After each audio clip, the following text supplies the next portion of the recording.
आज का प्रेरक प्रसंग। तीन पुतले। महाराजा चंद्रगुप्त का दरबार लगा हुआ था।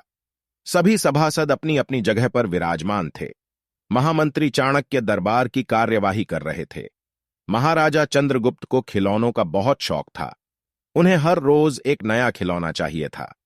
आज भी महाराजा के पूछने पर कि क्या नया है, पता चला कि एक सौदागर आया है और कुछ नए खिलौने लाया है। सौदागर का यह दावा है कि महाराज या किसी ने भी आज तक ऐसे खिलौने न कभी देखे हैं और न कभी देखेंगे। सुनकर महाराज ने सौदागर को बुलाने की आज्ञा दी। सौदागर आया और प्रणाम करने के बाद अपनी पिटारी में से 3 पुतले निकालकर महाराज के सामने रख दिए और कहा कि अन्नदाता, ये तीनों पुतले अपने आप में बहुत विशेष हैं। देखने में भले एक जैसे लगते हैं मगर वास्तव में बहुत निराले हैं। पहले पुतले का मूल्य 1,00,000 मोहरें हैं, दूसरे का मूल्य 1,000 मोहरें हैं और तीसरे पुतले का मूल्य केवल 1 मोहर है। सम्राट ने तीनों पुतलों को बड़े ध्यान से देखा। देखने में कोई अंतर नहीं लगा, फिर मूल्य में इतना अंतर क्यों? इस प्रश्न ने चंद्रगुप्त को बहुत परेशान कर दिया। हार कर उसने सभासदों को पुतले दिए और कहा कि इनमें क्या अंतर है, मुझे बताओ।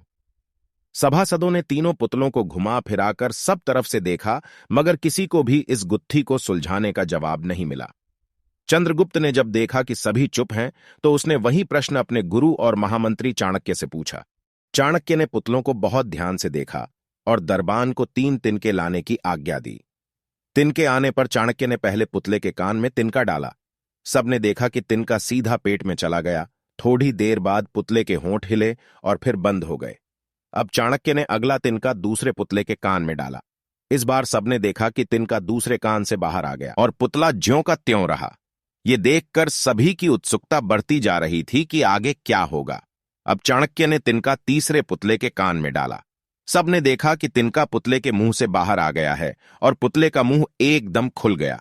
पुतला बराबर हिल रहा है जैसे कुछ कहना चाहता हो। चंद्रगुप्त के पूछने पर कि ये सब क्या है और इन पुतलों का मूल्य अलग अलग क्यों है, चाणक्य ने उत्तर दिया, राजन, चरित्रवान सदा सुनी सुनाई बातों को अपने तक ही रखते हैं और उनकी पुष्टि करने के बाद ही अपना मुंह खोलते हैं। यही उनकी महानता है। पहले पुतले से हमें यही ज्ञान मिलता है और यही कारण है कि इस पुतले का मूल्य 1,00,000 मोहरें हैं। कुछ लोग सदा अपने में ही मग्न रहते हैं, हर बात को अनसुना कर देते हैं। उन्हें अपनी वाह वाह की कोई इच्छा नहीं होती। ऐसे लोग कभी किसी को हानि नहीं पहुंचाते। दूसरे पुतले से हमें यही ज्ञान मिलता है और यही कारण है कि इस पुतले का मूल्य 1,000 मोहरें हैं। कुछ लोग कान के कच्चे और पेट के हल्के होते हैं। कोई भी बात सुनी नहीं कि सारी दुनिया में शोर मचा दिया। इन्हें झूठ सच का कोई ज्ञान नहीं, बस मुंह खोलने से मतलब है। यही कारण है कि इस पुतले का मूल्य केवल 1 मोहर है। आप कौन से पुतले हैं? शिक्षा।